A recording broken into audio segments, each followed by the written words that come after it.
I never imagined that refusing $1 million inheritance would make me the villain in everyone's story.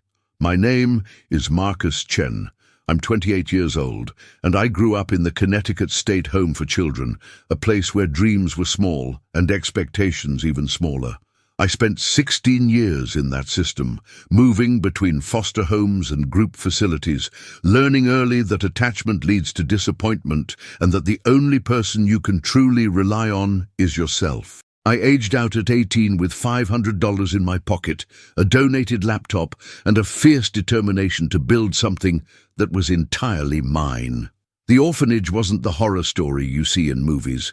But it wasn't exactly a warm embrace either. It was institutional. Beige walls, shared rooms, cafeteria meals that all tasted vaguely the same. The staff were overworked and underpaid, doing their best with insufficient resources. Some were genuinely kind. Mrs. Patterson, the night supervisor, used to sneak me books about architecture and engineering. Mr. Davis, the maintenance guy, taught me how to fix things, how to look at something broken and see the solution. Those small kindnesses mattered more than they probably realized. But mostly, I remember feeling invisible. One kid among dozens, a case file, a bed number, a mouth to feed. I learned to keep my head down, to not ask for much, to find satisfaction in small victories, like getting an extra hour in the library or finding a quiet corner where nobody bothered me. When I turned 18, the state gave me that check and some pamphlets about community college and job training programs. I worked 3 jobs that first year: morning shifts at a diner, afternoons doing data entry at an insurance company, nights stocking shelves at a grocery store. I slept maybe 5 hours a night, lived in a basement room in a house with 6 other people, and saved every penny I could. I enrolled in community college part-time, taking business classes because I figured understanding money was the key to never being poor again. It wasn't glamorous, it was exhausting and lonely and sometimes humiliating, but it was mine. Every decision, every sacrifice, every small step forward was something I'd earned myself. By 25, I'd managed to save $30,000. I know that doesn't sound like much to some people, but for a kid who came from nothing, it felt like a fortune. I used it as a down payment on a small property management business that was going under. Just 3 apartment buildings in Hartford, poorly maintained, hemorrhaging money. The owner was desperate to sell. I worked myself half to death renovating those buildings, learning plumbing and electrical work through YouTube videos and trial and error. I negotiated with suppliers, screened tenants carefully, responded to maintenance calls at all hours. Within 2 years, those buildings were profitable. I reinvested everything, bought 2 more properties. By 27, I had a small but growing business. 7 buildings, reliable tenants, positive cash flow. It wasn't empire-level success, but it was stable. It was mine. And most importantly, it proved to myself that I could build something from nothing. Then 3 months ago, on a Tuesday morning in September, I got a call that changed everything. I was replacing a water heater in one of my buildings, covered in dust and sweat, when my phone rang. Unknown number. I almost didn't answer, but something made me pick up. A woman's voice, professional and careful, asked if I was Marcus Chen, formerly of the Connecticut State Home for Children. My stomach tightened. Calls about your past when you've grown up in the system are rarely good news. I confirmed my identity. She introduced herself as Linda Whitmore, an estate attorney from Wyoming. She said she was calling about the estate of Robert Harrison and that I'd been named as a beneficiary. The name meant nothing to me. I told her she must have the wrong person. I didn't know anyone named Robert Harrison. She insisted she had the right Marcus Chen, gave me my birth date and social security number to confirm. Then she said something that made my world tilt. Robert Harrison had been my father. I actually laughed, not because it was funny, but because it was absurd. I told her my father was listed as unknown on my birth certificate. My mother had died of an overdose when I was 3, and I'd been in the system ever since. Nobody had ever come forward claiming to be my father. Linda's voice remained calm and patient. She said Robert Harrison had recently passed away at 73, that he'd known about me, and that before his death he'd done a DNA test through one of those ancestry websites. The test had confirmed I was his biological son. He'd updated his will 6 months before he died, leaving me his primary asset, a 12,000-acre cattle ranch in Wyoming called the Broken Arrow, estimated value approximately $18 million. I stood there in that basement with a wrench in my hand, water dripping somewhere behind me, trying to process what I was hearing. $18 million. A father I'd never known. A ranch in Wyoming. It felt like a prank, like someone was going to jump out and tell me I'd been on camera this whole time. I asked Linda if this was legitimate. She assured me it was. She said there would be paperwork to sign, legal processes to complete, but that Robert Harrison's will was clear and legally sound. I was his only child, his sole heir. The ranch, the house, the equipment, the livestock, the land, everything would be mine if I accepted the inheritance. I asked her the question that was burning in my throat. Why? Why now? If this man knew about me, why had he never reached out while he was alive? Why had he let me grow up in the system, struggling alone, when he apparently had millions? Linda's voice softened. She said she couldn't speak to his motivations, that he'd been a very private man, but that he'd left a letter for me. She would send it along with the legal documents. I hung up feeling like I'd been punched in the chest. For the rest of that day, I went through the motions of work in a daze. My mind kept circling back to the same questions. Who was Robert Harrison? Why had he abandoned me? And what was I supposed to do with this information? The envelope arrived 4 days later, thick and official, sent via courier, requiring a signature. Inside were legal documents explaining the estate, maps of the property, financial statements showing the ranch's value and operations. And tucked in the middle, a handwritten letter on plain paper. The handwriting was shaky but legible. It started with Marcus. Not son, not dear Marcus, just my name. He wrote that he'd been young and stupid when my mother got pregnant, that he'd been scared and ran back to Wyoming instead of facing responsibility. He said he'd thought about me over the years, wondered how I'd turned out, but convinced himself I was better off without him. He said finding me through the DNA test had been a shock, that he'd meant to reach out but kept putting it off. Then he got sick, cancer, and realized he was running out of time. He wrote that he couldn't undo the past, couldn't give me back the childhood he'd stolen by his absence, but he could give me the ranch. He said maybe it was a cowardly way to apologize, leaving me money instead of having the courage to face me while he was alive. He hoped I'd accept it, build a life there, have the security he'd denied me growing up. The letter ended with "I'm sorry" and his signature.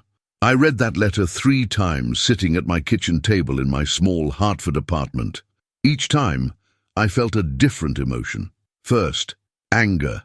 White-hot rage at this man who'd known I existed and done nothing, who'd let me struggle through the system while he sat on a multi-million-dollar ranch. Second, grief. Not for him, I'd never known him, but for the childhood I could have had, the stability, the family, the sense of belonging. Third, and this surprised me, disgust, not at him, at the situation. At the idea that money could somehow make up for abandonment, that he thought he could buy forgiveness from beyond the grave. I put the letter away and didn't look at it for a week. I went about my business, collected rent, fixed a broken furnace, met with a contractor about a renovation project. But the knowledge sat there in the back of my mind like a stone. I had a father, past tense, and he'd left me a ranch worth $18 million. People started calling. Linda Whitmore, the attorney, checking if I'd received the documents, asking when I might come to Wyoming to see the property. A ranch manager named Tom Beckett, who'd worked for Robert Harrison for 20 years, wanting to know what my plans were, whether I'd be keeping the operation running. A local banker, eager to discuss the estate's finances. I kept putting them off, saying I needed time to think. The truth is, I didn't know what to think. Part of me wanted to jump on a plane to Wyoming, see this ranch, claim what was apparently mine. $18 million would change everything. I could expand my business exponentially, achieve in months what would otherwise take decades. I could have security beyond anything I'd ever imagined. But another part of me, a deeper part, recoiled from the whole thing. This wasn't money I'd earned, it was guilt money, conscience money, a dead man's attempt to feel better about his choices.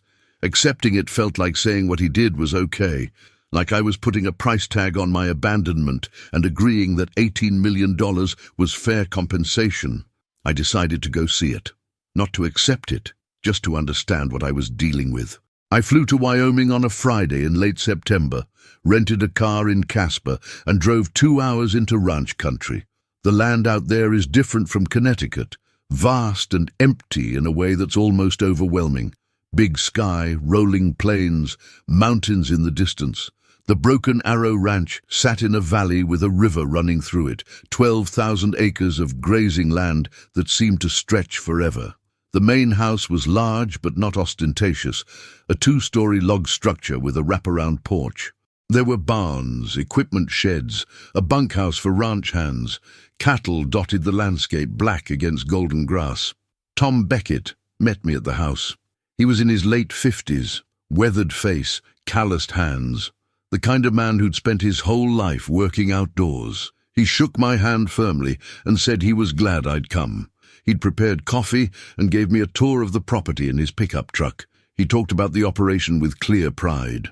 They ran about 800 head of cattle, sold calves every fall, had water rights to the river, good grazing rotation systems. The ranch was profitable, clearing about $600,000 a year after expenses. He talked about Robert Harrison, too. Said he'd been a fair boss, quiet man, kept to himself mostly. Tom said he'd been shocked when Robert told him about me 6 months before he died, that he had a son he'd never met. I asked Tom why Robert never reached out while he was alive. Tom was quiet for a moment, then said honestly he didn't know. Said Robert had his demons, drank too much sometimes, seemed to carry a lot of regret. Tom figured Robert was ashamed, didn't know how to face what he'd done. I didn't find that satisfying, but I appreciated Tom's honesty. We drove back to the main house as the sun was setting, painting the whole valley in gold and orange light. Tom asked me what I planned to do, whether I'd take over the ranch, sell it, what. I told him I didn't know yet. He nodded, said he understood it was a lot to process, but he hoped I'd consider keeping the operation going. There were 5 families whose livelihoods depended on the ranch. Good people who'd worked hard and deserved stability. That night I stayed in the main house. Tom had kept it maintained, though it was clear nobody had lived there since Robert died. It was strange walking through rooms that belonged to a man I'd never met, but who was my father. There were photos on the walls. Robert at various ages, always alone or with ranch hands, never family photos. His bedroom was simple, almost sparse. In his office, I found more photos, and tucked in a drawer, a folder. Inside were newspaper clippings about me, my high school graduation, mentioned in a small article about the state home's graduating class. A brief piece about my business when I'd bought my first building, just a paragraph in the local business section. He'd been following me, at least in some distant way. It made the anger flare up again. He'd known enough to clip articles about me, but not enough to actually be part of my life. I flew back to Connecticut on Sunday with more questions than answers. The legal clock was ticking. Linda Whitmore explained that I had 90 days to formally accept or refuse the inheritance. If I refused, the estate would be liquidated, sold to the highest bidder, and the proceeds would go to a land conservation trust Robert had named as an alternate beneficiary. I spent the next 2 weeks wrestling with the decision. I made lists of pros and cons. I lay awake at night running through scenarios, and slowly, something crystallized in my mind. I didn't want this ranch, not because of the money, though that was part of it. I didn't want it because accepting it would mean accepting Robert Harrison's narrative that he could abandon a child, ignore that child's suffering, and then make it all okay with money and property. It would mean agreeing that material wealth could substitute for presence, for love, for basic human responsibility. More than that, I realized something about myself. Everything I'd built, my business, my life, my sense of self-worth, it was all based on the fact that I'd done it myself. I'd taken nothing from anyone. I owed nothing to anyone. I was beholden to no one. That independence, that self-reliance, it wasn't just practical, it was core to who I was. It was how I'd survived. Accepting $18 million from a dead stranger who happened to share my DNA would undermine everything I'd built. It would make my success feel hollow, make me feel like I'd taken a shortcut, like I hadn't really earned my place in the world. I called Linda Whitmore on a Tuesday morning. Exactly 3 weeks after my Wyoming visit, I told her I was refusing the inheritance. All of it. The ranch, the money, everything. There was a long silence on the other end. Then she asked if I was certain, if I understood what I was turning down. I said I understood perfectly. I was turning down $18 million, and I'd never been more sure of a decision in my life. She said she'd prepare the paperwork. She sounded confused, maybe even concerned, like she thought I was making a terrible mistake. Maybe I was, but it was my mistake to make.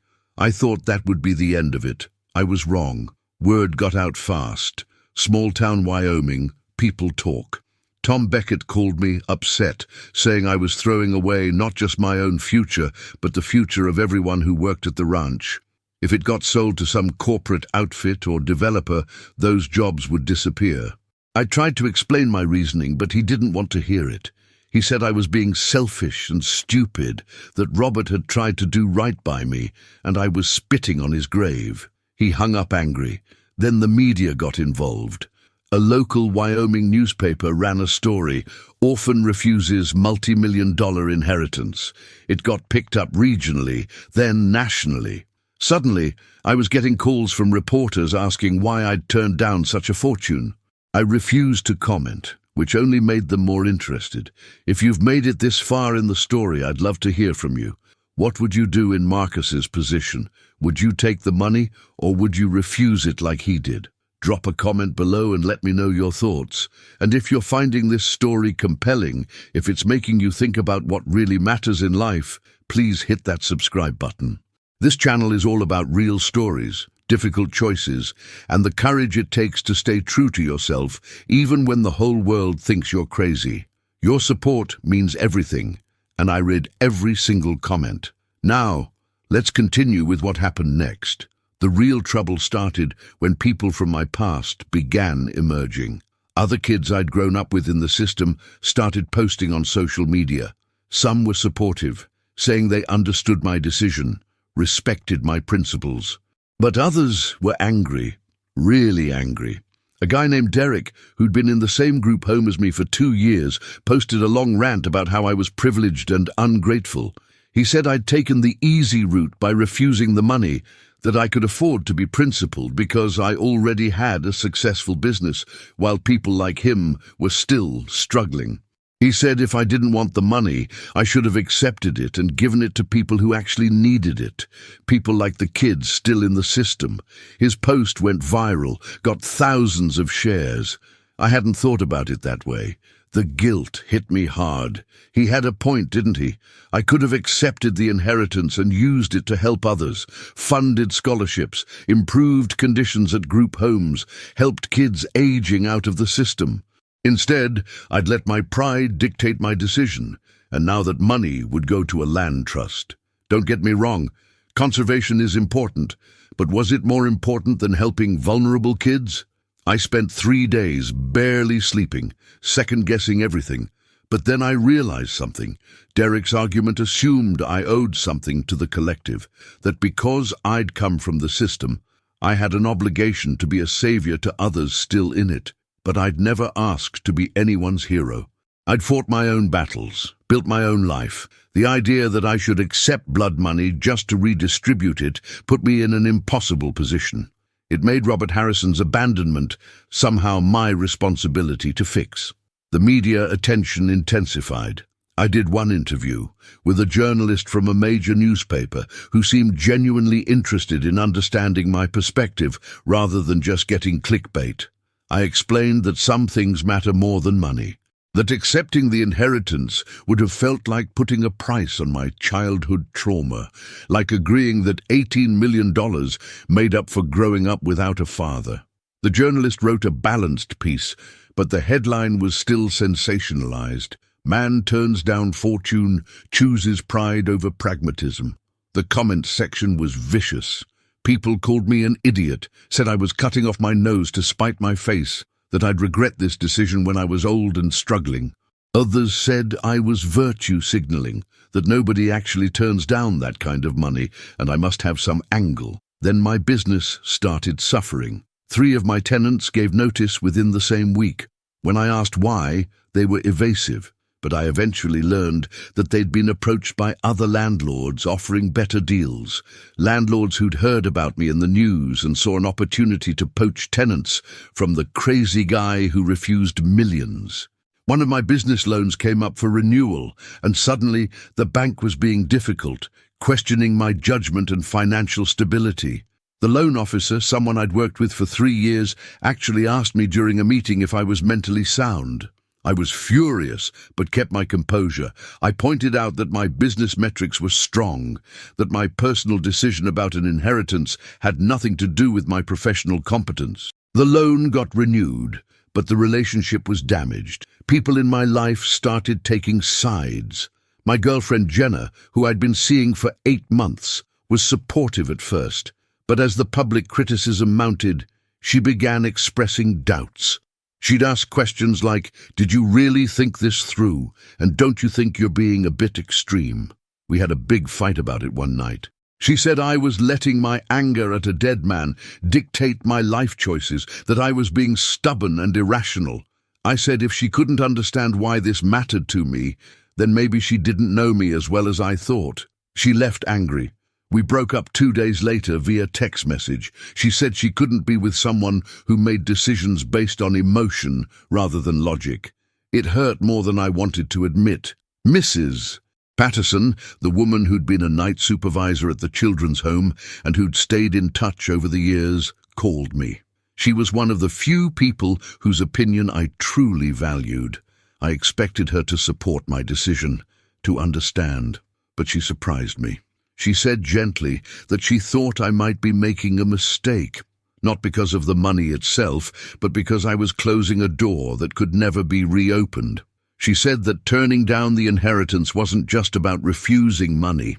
It was about refusing any connection to my father, any chance of understanding where I came from. She suggested that maybe I could accept the ranch, spend some time there, learn about Robert Harrison, and then make decisions about what to do with it. Walking away completely, she said, might leave me with regrets I couldn't anticipate. Her words shook me, because they came from a place of genuine care, not judgment. I thought about them for days. Was I closing a door too quickly? Was I so focused on rejecting Robert Harrison that I wasn't considering what I might be losing?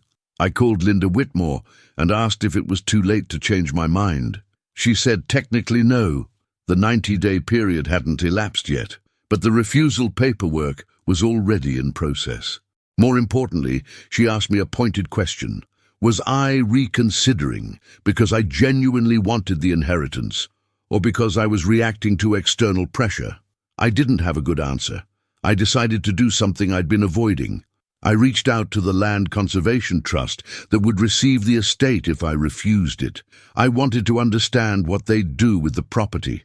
I spoke with their director, a woman named Dr. Sarah Kimball. She explained that the Broken Arrow Ranch was ecologically significant, that it had critical wildlife habitat and water resources. If they acquired it, they'd keep it as working ranchland, but under conservation easement, ensuring it could never be developed. They'd hire Tom Beckett to continue managing it, so the jobs would be preserved. The cattle operation would continue, but with additional environmental protections. Learning this eased some of my guilt. The ranch wouldn't be destroyed. The people who worked there wouldn't lose their livelihoods. The land would be protected. It actually felt like a good outcome, maybe even better than if I'd taken it over with no experience in ranching. But people didn't see it that way. I got an email from Tom Beckett that was scathing. He said I was a coward, that I'd rather hand the ranch over to tree huggers than step up and be a man. He said Robert Harrison had made a mistake thinking I was worth leaving anything to. That email stung because Tom didn't know me, had no right to judge my character, but he felt entitled to do so anyway because of money that had never been mine in the first place. My own tenants started looking at me differently. One of them, an older woman named Gloria, who'd lived in one of my buildings for years, stopped me one day to talk. She said she'd read about the inheritance, and she was disappointed in me. She said, when you're given a blessing, you accept it gracefully. Refusing it was like spitting in God's face. I respected Gloria, so I tried to explain, but she didn't want to hear it. She said I'd been blessed with an opportunity most people would kill for, and I'd thrown it away out of pride. She moved out the following month, went to live with her daughter. I never learned if the move was related to our conversation, but the timing felt significant. The worst moment came when a social worker from the state contacted me. She said the agency had heard about the inheritance and my refusal, and they wanted to discuss it with me. At first, I thought maybe they wanted to understand my perspective, but it became clear they were upset. The social worker, a younger woman I'd never met, told me that my decision reflected poorly on the system's outcomes, that it made it seem like the state had failed to instill proper values in me, like I didn't understand basic financial literacy or gratitude. She actually suggested I might benefit from counseling. I was so angry I could barely speak. I told her that my decision was mine alone, had nothing to do with the state or how I was raised, and that I didn't appreciate being treated like a problem case decades after aging out. She backed off, but the conversation left me shaken. The 90-day deadline approached. Linda Whitmore called one final time. She said the paperwork was ready, but she wanted to give me one last chance to reconsider. She'd been working in estate law for 30 years, she said, and she'd never seen anyone refuse an inheritance of this size. She wasn't trying to change my mind, just wanted me to be absolutely certain. I told her I was certain. I'd spent 3 months being pressured, judged, and questioned. I'd lost my girlfriend, damaged business relationships, been called everything from stupid to mentally ill, and through all of it, my conviction had only strengthened. I didn't want Robert Harrison's ranch. I didn't want his guilt money. I wanted to continue building my life on my own terms, with my own hands, owing nothing to a man who'd given me nothing when it mattered. Linda said she'd finalize everything. The refusal would be official within a week. The Broken Arrow Ranch would transfer to the Conservation Trust, Robert Harrison's estate would be settled, and I would go back to my life in Hartford with nothing changed, except a lot of people now thought I was insane. I hung up feeling both relieved and empty, relieved that the decision was final, that I wouldn't have to keep defending it. Empty because despite my certainty, there was a small part of me that wondered what I'd given up. Not the money exactly, but the chance to understand my father, to walk the land he'd walked, to maybe find some piece of myself I didn't know was missing. The day after I made the refusal official, something unexpected happened. I got a call from a man named Peter Reeves. He identified himself as Robert Harrison's lawyer, different from Linda, who handled the estate. Peter said he'd been Robert's attorney for over 30 years, handled his business affairs, knew him well. He asked if he could meet with me, said it was important. I was exhausted from the whole ordeal and almost said no, but something in his voice made me agree. He flew to Connecticut that weekend. We met at a coffee shop near my office. Peter was in his 70s, silver hair, expensive suit, the kind of lawyer who'd probably seen everything. He ordered black coffee and got straight to it. He said he'd argued with Robert about the inheritance plan, told him it was a cowardly way to handle things. Peter had urged Robert to reach out to me while he was still alive, to have a real conversation, to at least try to be a father before trying to be a benefactor. Robert had always refused, said he was too ashamed, that I'd be better off without him. Peter respected Robert, but thought his friend had made terrible choices. He said he wanted me to know something that hadn't been in the letter Robert left, something that might give me a fuller picture. Robert Harrison, Peter explained, had gotten my mother pregnant when he was 19. He'd been a ranch hand's son, barely scraping by, scared out of his mind. My mother had been struggling with addiction even then. Robert ran back to Wyoming and tried to forget. He built up the ranch over decades, never married, never had other children. Peter said Robert carried tremendous guilt, drank heavily for years, was haunted by what he'd done. About 10 years ago, Robert tried to find me. Hired a private investigator, learned I was doing well, building a business, making something of myself. Peter said Robert felt both proud and ashamed. Proud that I'd succeeded despite his absence, ashamed that he had no right to feel proud. He watched from a distance, collected those newspaper clippings, but could never bring himself to make contact. When Robert got diagnosed with pancreatic cancer 6 months before he died, he did the DNA test almost frantically, Peter said, like he needed absolute confirmation that I was his son before he could act. Once he had it, he rewrote his will. Peter tried one more time to convince him to call me, to write a real letter, to explain himself properly. Robert said he couldn't face me, couldn't bear to see the anger or hurt in my eyes. The written letter was all he could manage, and even that had taken him weeks to write. Peter told me all this not to excuse Robert or to change my mind about the inheritance. The refusal was already final. He told me because he thought I deserved to know that Robert had been human. Flawed, cowardly even, but human. Not a monster, just a scared kid who made a terrible choice and never figured out how to fix it. I sat there processing this information. It didn't change anything legally or practically, but it changed something emotionally. I realized I'd been carrying around this image of Robert Harrison as some heartless villain who'd abandoned me without a second thought. Learning that he'd been tormented, that he'd followed my life from afar, that he'd wanted to reach out but couldn't, it complicated the narrative. It didn't excuse what he'd done. Guilt without action is meaningless, but it made him more three-dimensional, more real. Peter finished his coffee and stood to leave. He shook my hand and said he hoped I'd find peace with my decision, whatever that looked like. He said Robert would have respected my refusal, probably would have understood it better than anyone. It was, Peter said, exactly the kind of stubborn independence Robert himself had possessed. After Peter left, I sat in that coffee shop for another hour, watching people come and go. Couples laughing over lattes, students hunched over laptops, old friends catching up. Normal lives, normal concerns. I thought about what Mrs. Patterson had said, about closing doors. I thought about Derek's anger, about Tom Beckett's disappointment, about all the criticism and judgment, and I thought about what I'd told myself from the beginning, that some things matter more than money, that integrity and self-reliance weren't just abstract concepts, they were the foundation of who I was. The inheritance had tested that foundation, and I'd chosen to reinforce it rather than compromise it.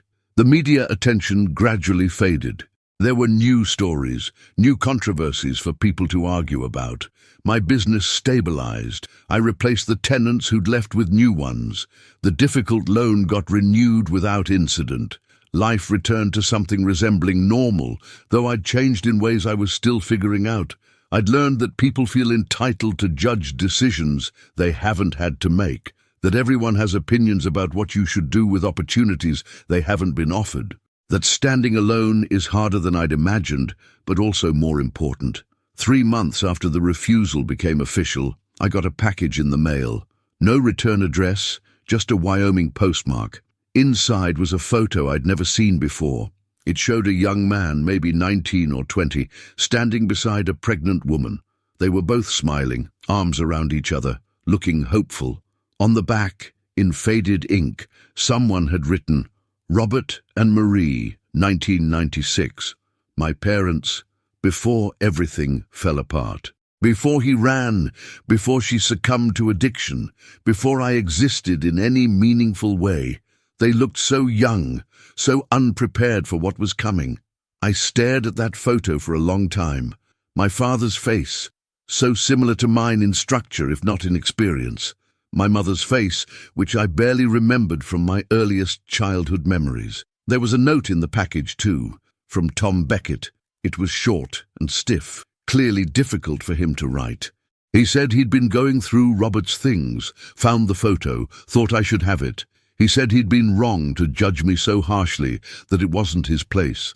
He said the Conservation Trust had hired him to continue managing the ranch, that the operation was doing well. He hoped I was at peace with my decision. It wasn't exactly an apology, but it was something, an acknowledgement. I wrote back a brief note, thanking him for the photo, wishing him well with the ranch. I didn't need us to be friends, but I didn't want to carry anger either. Around the same time, I reconnected with some people from my past at the children's home.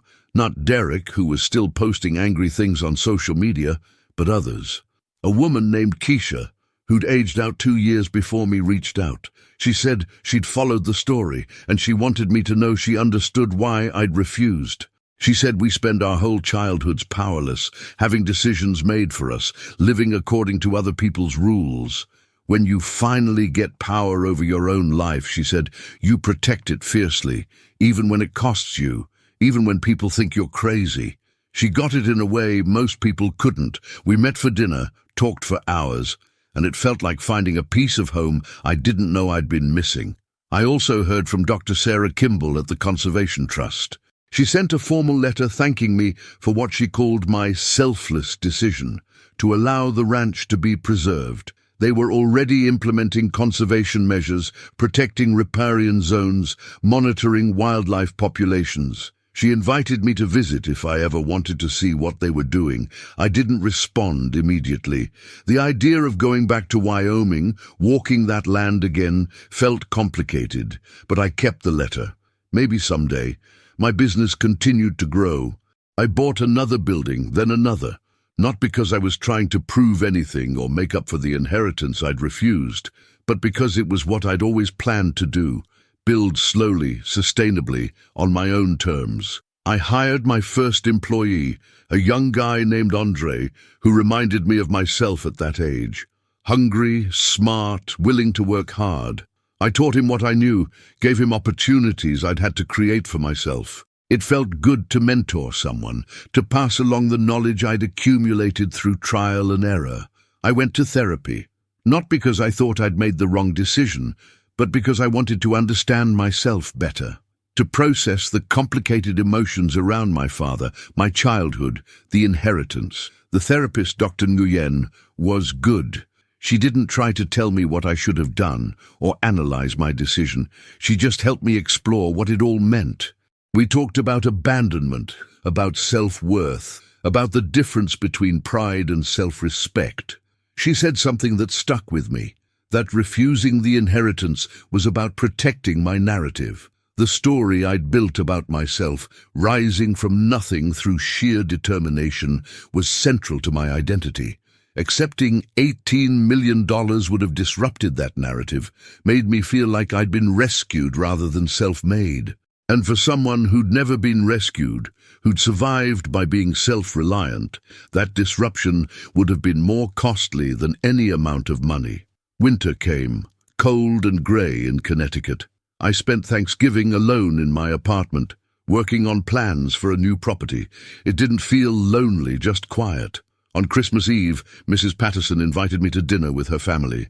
I almost declined, defaulting to my usual isolation, but forced myself to go.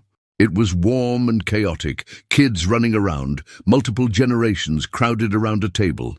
Mrs. Patterson introduced me as one of my kids, and her family treated me like I belonged.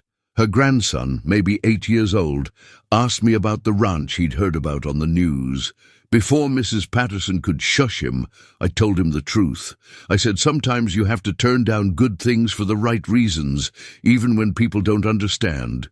He thought about it and said that seemed hard. I agreed. It was hard, but hard doesn't mean wrong. As the new year arrived, I found myself taking stock of everything that had happened. A full year since that phone call from Linda Whitmore, since learning I had a father and losing him in the same conversation. A year since refusing $18 million and becoming either a fool or a hero, depending on who you asked. I'd survived the judgment, the criticism, the doubt. My business had not only survived, but grown. I'd lost some relationships, but deepened others. And most importantly, I still recognized myself in the mirror. I hadn't compromised who I was for money or approval. In February, I did something I'd been considering for months. I started a small scholarship fund for kids aging out of the foster system in Connecticut. Not anything massive, just $25,000 a year split between 5 recipients. The money came from my business profits, money I'd earned myself, and that distinction mattered to me. I wasn't trying to be Robert Harrison, throwing money at problems from a distance. I was being present, interviewing candidates, mentoring recipients, actually showing up. The first scholarship recipient was a girl named Destiny, 18 years old, and headed to community college for nursing. She had the same fire in her eyes I'd had at that age, the same determination to prove she was more than her circumstances. I saw myself in her, and it felt right to help in a way that was personal and earned, not inherited. Derek, the guy who'd blasted me on social media, reached out in March. His message was brief and awkward. He said he'd been angry about his own situation and taken it out on me. He said he'd thought about what I'd said in that one interview, about not putting a price on childhood trauma, and it had stuck with him. He wasn't saying I was right exactly, but he understood better now. He asked if we could talk sometime. I said yes. We met for coffee, and it was uncomfortable at first, but we found common ground. We both carried scars from the system. We just responded to the inheritance situation differently. There was no need for us to be enemies. We weren't going to be close friends, but we could be civil. That felt like progress. In April, I took Dr. Kimball up on her invitation and flew to Wyoming. I told myself it was just to see the conservation work, but I knew it was more than that. I needed to close the loop, to see the ranch one more time and make peace with my decision. Tom Beckett met me at the property line, and we drove through the ranch together. The land looked the same, vast and beautiful under a spring sky. But there were changes. The Conservation Trust had removed some old fencing that blocked wildlife corridors, restored riparian vegetation along the river, installed monitoring equipment to track species populations. Tom showed me all of it with quiet pride. He said the cattle operation was still profitable, but now it was also supporting ecological health. It felt like a better version of what Robert Harrison had built. We stopped at the main house. Tom said they used it occasionally for researchers or visiting conservationists, but mostly it sat empty. He asked if I wanted to go inside. I did. Walking through those rooms again felt different. The first time, I'd been a stranger, looking at another stranger's life. This time, with a year of perspective and Peter Reeves's story in my mind, I could see Robert Harrison more clearly. The simple furnishings weren't just sparse, they were lonely. The photos on the walls weren't just documentary, they were evidence of a life lived in isolation. This was a man who'd punished himself for 50 years, built a successful operation, but denied himself connection or family. In refusing the inheritance, I'd avoided becoming him. I'd chosen connection over isolation, earned success over inherited guilt. Tom and I sat on that porch, the same porch where I'd sat a year before trying to figure out what to do. He asked me if I regretted my decision. I told him honestly no, not for a second. He nodded slowly and said he thought he understood now. He said he'd been wrong to think of the ranch as just an asset to be claimed or refused. It was more complicated than that. It was a symbol of things that couldn't be fixed with money or land. He said Robert had known that too, at the end. That's why his letter had been an apology, not an expectation. Tom said he respected what I'd done, even if it had confused him at first. We shook hands, and I felt like something had shifted. Not forgiveness exactly, but understanding. Before I left Wyoming, I did one more thing. I drove to the cemetery where Robert Harrison was buried. I'd gotten the location from Linda Whitmore months ago, but hadn't known if I'd ever use it. His grave was simple, just a flat stone with his name and dates. No flowery epitaph, no beloved anything. I stood there for a while, not sure what I was supposed to feel. I wasn't sad, exactly. You can't mourn someone you never knew, But I felt something, a recognition maybe, of shared biology, of parallel stubbornness, of two lives that had touched without ever really connecting. I didn't say anything out loud. What would I say? But I acknowledged him silently. He'd existed. He'd been my father in biology, if not in practice. And he'd tried, in his own broken way, to do something right at the end. It hadn't been enough, but it had been something. Flying back to Hartford, I thought about the question people kept asking me. Did I regret refusing $18 million? The honest answer was more nuanced than yes or no. I didn't regret protecting my integrity or standing by my principles. I didn't regret refusing to let money dictate my sense of self-worth. But I'd be lying if I said there weren't moments late at night when business was tight or repairs were expensive, when I wondered what financial security of that magnitude would have felt like. The difference was, I could live with the wondering. I couldn't have lived with the compromise. Some people are wired to take every advantage, to maximize every opportunity regardless of the emotional cost. I'm not wired that way. I need to look at myself in the mirror and know that what I have, I earned, that who I am, I built. The inheritance would have undermined that foundation, and no amount of money is worth that. My business crossed a significant milestone that summer. I acquired my 10th building, a larger property that would nearly double my rental income. I sat in the closing attorney's office signing papers, and I felt a surge of pride. This was mine. Every signature represented work I'd done, risks I'd taken, lessons I'd learned. Nobody had given it to me. Nobody could take credit for it but me. That feeling, that ownership of my own success, was worth more than any inheritance. I called Mrs. Patterson that night to share the news. She was thrilled, said she'd always known I'd do something special. I thanked her for believing in me, for being one of the few people who'd supported my decision about the inheritance without judgment. She said that's what real support looks like, trusting someone to know their own path, even when you might have chosen differently. By fall, the story had been forgotten by most people. Occasionally, someone would recognize my name, make a comment about that guy who turned down millions, but it was rare. I'd gone back to being anonymous, which suited me fine. I'd never wanted to be famous or infamous, never wanted to be a symbol of anything. I just wanted to live my life according to my values. The Scholarship Fund had awarded its second round of recipients. Destiny, the first recipient, had completed her first year of nursing school with a 3.8 GPA. She sent me a thank you note saying the scholarship had made the difference between staying in school and dropping out. That note meant more to me than any thank you Robert Harrison might have wanted from me. I started dating again. A woman named Rachel, a teacher I met at a community event. I was upfront about the inheritance situation early on, half expecting her to think I was crazy. She listened to the whole story and then said simply, "That must have been hard." Not judgment, not advice, just acknowledgement.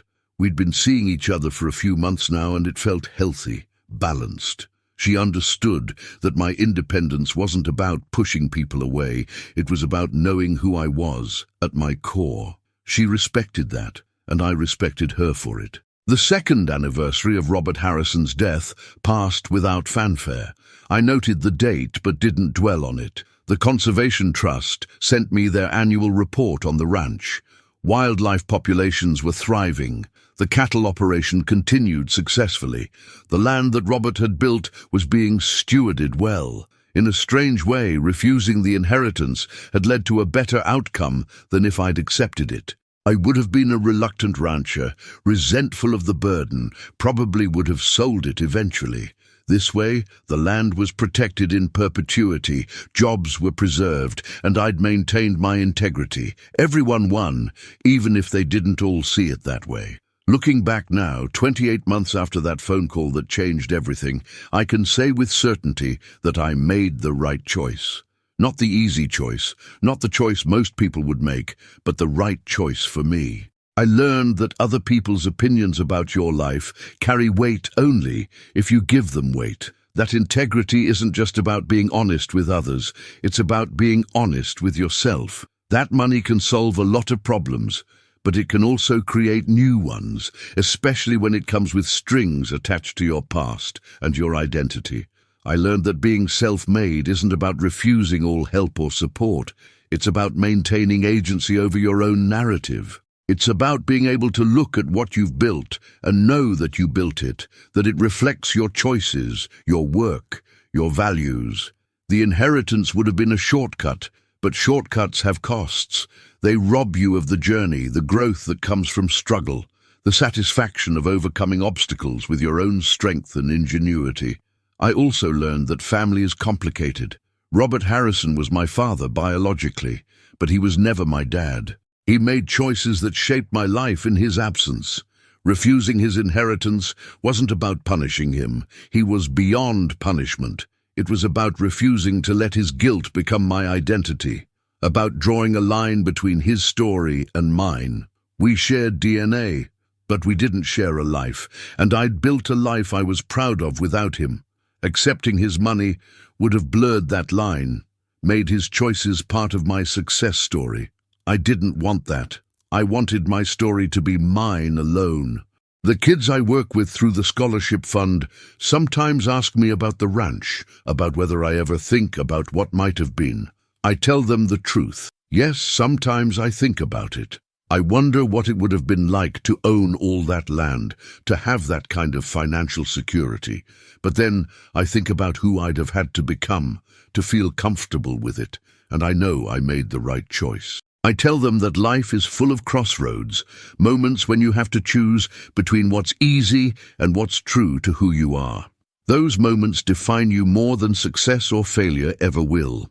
If you've made it to the end of this story, thank you for taking this journey with me. Marcus's choice might seem extreme to some, inspiring to others, but I think it raises questions we all face in different ways. What price would you put on your integrity?